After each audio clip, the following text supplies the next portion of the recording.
भावार्थ उषा काल होते ही गायें तथा बैल शब्द करने लगते हैं। तब गौशाला का सुदृढ़ द्वार खोला जाता है तथा गौवें एवं बैल बाहर निकाले जाते हैं और चरने के लिए उन्हें खोल दिया जाता है। भावार्थ यह उषा हर सत्कर्म करने वाले को ऐश्वर्य प्राप्ति के लिए प्रेरित करती है, लोगों को सत्य बोलने के लिए प्रेरित करती है, अंधकार को दूर करती है, प्रत्येक तरुणी धन प्राप्त करने के लिए सिद्ध के प्राप्त होने तक प्रयत्न करे, सत्य और सरल भाषण करे तथा दान देने की बुद्धि को अंतःकरण में रखे। अशितितम सुक्तम भावार्थ ज्ञानी लोग अपने सर्वोत्कृष्ट स्तोत्रों से उषा को प्रसन्न करते हैं।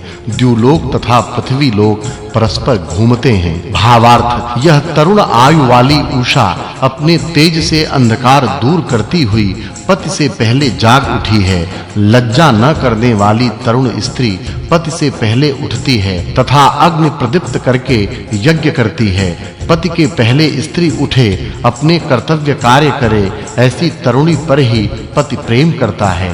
परंतु जो स्त्री आलसी होती है वह पति के लिए उतनी प्रिय नहीं होती। भावार्थ उषा काल में घोड़े, गायें तथा वीर पुत्र घर से बाहर निकलते हैं। इनसे घर शोभा वाला होता है।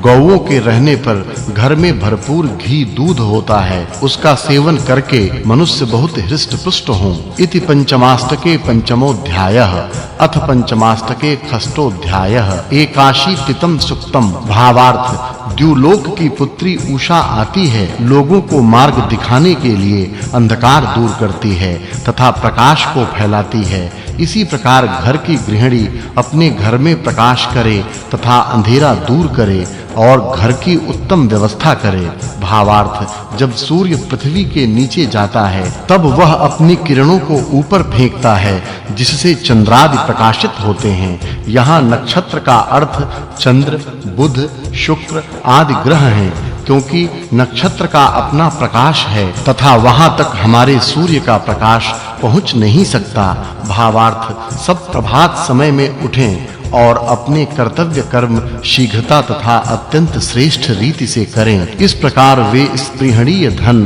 तथा उत्तम सुख प्राप्त करें। भावार्थ उषा प्रकाशती है, उससे सभी लोग जागते हैं तथा मार्ग देखते हैं। यह उषा रत्नों वाली माता समान है। उसके हम पुत्र समान हो तथा वह हमारी माता समान हो। जिस प्रकार एक माता अपने पुत्र को प्रेम से अन्न तथा धन देती है, उसी प्रकार उषा हमें अन्न, धन और सुख देवे। भावार्थ हे उषे, जो अत्यंत यशस्वी और विलक्षण धन है वह हमें प्रदान कर तथा तेरे पास जो मानवों के लिए योग्य भोजन है वह भोजन हमें दे, उस भोजन का हम उपभोग करें। भावार्थ हम ज्ञानी हैं, अतः तू हमें अमर धन, यश और पश दे। यह उषा धनी लोगों को यज्ञ करने की प्रेरणा देने वाली तथा सत्य बोलने की प्रेरणा देने वाली होकर शत्रुओं का नाश करती है। द्वयशीतितम सुक्तम भावार्थ प्रजाएं हिंसा तथा कुटिलता रहित कार्य करें, इसलिए हे इंद्र एवं वरुण, तुम उन्हें बड़ा सुख, बड़ा संरक्षण तथा बड़ा घर दो। इन स्थानों में प्रजाएं सुख से रहकर प्रशंसित कार्य करें। जो युद्धों में अजेय हैं, ऐसे शत्रुओं को भी ये प्रजाएं पराजित करें। भावार्थ इंद्र एवं वरुण दोनों बड़े देव हैं। इनमें वरुण सम्राट हैं तथा इंद्र स्वराट हैं। सम्राट वह होता है जो बहुत से राज्यों पर अपना शासन चलाता है तथा स्वराट वह है जो केवल अपने ही सामर्थ्य से अपने सब कार्य निभाता है। इस प्रकार इंद्र एवं वरुण ये दोनों बड़े शासक हैं। ऐसे शासकों को सब ज्ञानी सहायता पहुंचाते हैं। राष्ट्र में ऐसा प्रबंध हो जिससे सब राष्ट्र सुरक्षित हों और सब व्यवहार करने वाले विबुध उसका बल बढ़ाते हों। भावार्थ इंद्र एवं वरुण ने जलों के द्वार खोल दिए, उनसे जलों के प्रवाह बहने लगे। सूर्य आकाश में प्रकाशित होने लगा तथा यज्ञ कर्म आरंभ हुए, अंधकार दूर हो गया। भावार्थ हे इंद्र एवं वरुण, अग्नि की भांति तेजस्वी वीर भी जब शत्रुओं से घिर जाते हैं तब वे तुम्हें बुलाते हैं। घुटने टेक कर आत्मिक क्षेम की प्राप्ति के लिए ज्ञानी लोग तुम्हें पुकारते हैं। यह ब्राह्मणों की पुकार है। युद्ध में लड़ने के लिए आई हुई शत्रु सेनाओं के साथ लड़ने के समय क्षत्रिय तुम्हें बुलाते हैं। यह क्षत्रियों की पुकार है।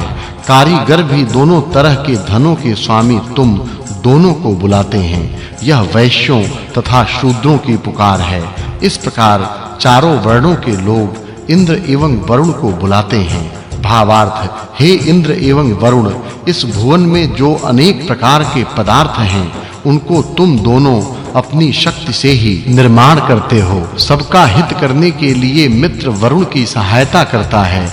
मित्र तथा वरुण सबका क्षेम करते हैं। शूरवीर इंद्र भी अपने सैनिकों के साथ सबकी सुरक्षा करता है। भावार्थ, इंद्र एवं वरुण में से वरुण हिंसक शत्रुओं को मारता है तो दूसरा इंद्र कम साधनों से ही महान शत्रुओं को मारता है। राष्ट्र में बल तथा तेज बढ़ाना चाहिए, धन बढ़ाना चाहिए और जो धन पास है उसे सुरक्षित रखना चाहिए।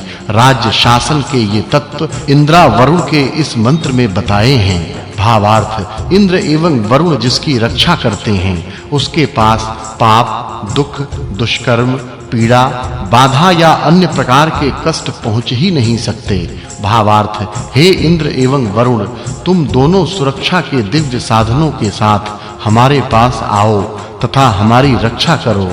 सभी लोग तुम्हारी मित्रता, बंधुता तथा सुखदायिता को प्राप्त करें। भावार्थ, हे शत्रुओं को अपनी शक्ति से खींचने वाले इंद्रा वरुणों, प्रत्येक युद्ध में तुम अग्रभाग में रहकर हमारी रक्षा करो। तुम्हें धनी निर्धन, ज्ञानी अज्ञानी ऐसे दोनों प्रकार के लोग बुलाते हैं। अपने बाल बच्चों की रक्षा करने के लिए भी तुम्हें ही बुलाते हैं। भावार्थ, इंद्र आदि देवों की कृपा से हमें बहुत तेजस्वी एवं अति विस्तृत घर प्राप्त हो। वह घर हमारे लिए सुखदाई हो। सत्य मार्ग का संवर्धन करने वाली अदिति देवों का तेज सदैव हमारे घर में रहे और हम भी सदैव सविता देव की स्तुति करते रहें। त्रयश्चितितम सुक्तम। भावार्थ, हे मित्रा वरुण, जो तुम्हारी ओर बंधु भाव से देखने वाला हो, गौओं की प्राप्ति की कामना करते हो और परशु आदि शस्त्रों को धारण करते हो, उन्हें तुम उन्नति की ओर ले चलो। जो शत्रु विनाशक तथा क्षुद्र आर्य हों उन्हें तुम मारो। भावार्थ, जब मनुष्य अपनी-अपनी ध्वजाएं उठाकर एक दूसरे से युद्ध करते हैं तब उस युद्ध से अच्छा फल नहीं मिलता। उस युद्ध से किसी का हित नहीं होता। स्वर्ग की कामना करने वाले लोग ऐसे युद्धों से सदैव दूर ही रहते हैं। युद्ध से सुखों नष्ट होकर सदैव दुख ही होते हैं। अतः मनुष्यों पर देवों की कृपा ऐसी हो कि वे कभी युद्ध न करते हुए सदैव प्रेम से रहें। भावार्थ, युद्ध होने से भूमि के ऊपर के प्रदेश उद्ध्वस्त हो जाते हैं। नगर, खेत, उद्यान आदि सब नष्ट हो जाते हैं। दोनों ओर के सैनिकों तथा घायलों का आर्तनाद आकाश में भर जाता है। परंतु यदि मानवता के शत्रु युद्ध के लिए सामने आकर खड़े हो ही जाएं तो फिर संरक्षण की शक्ति से युक्त होकर शत्रु से लड़ें। भावार्थ, जो देश की प्रजाओं में फूट डालने का प्रयास करता हो ऐसे शत्रु को मार देना चाहिए और सज्जनों की रक्षा करनी चाहिए। सैनिक संग्राम अथवा युद्ध के समय भी बुरे शब्द न बोलें। भावार्थ, हे इंद्र एवं वरुण देवों, शत्रुओं के शस्त्र मुझे कष्ट दे रहे हैं। हिंसक मनुष्य भी मुझे बहुत कष्ट दे रहे हैं। ऐहिक तथा पारलौकिक धनों के तुम स्वामी हो, अतः युद्ध के दिनों में तुम हमारी सहायता करो। भावार्थ, जो मनुष्य ऐहिक तथा पारलौकिक धन को प्राप्त करने की कामना करते हैं वे युद्धों के समय वीर देवों को बुलाते हैं। जो राजा सज्जन होता है तब तृत्सु अर्थात उन्नति करने की कामना करने वाले जन उस सज्जन राजा की रक्षा करते हैं। भावार्थ, यज्ञ न करने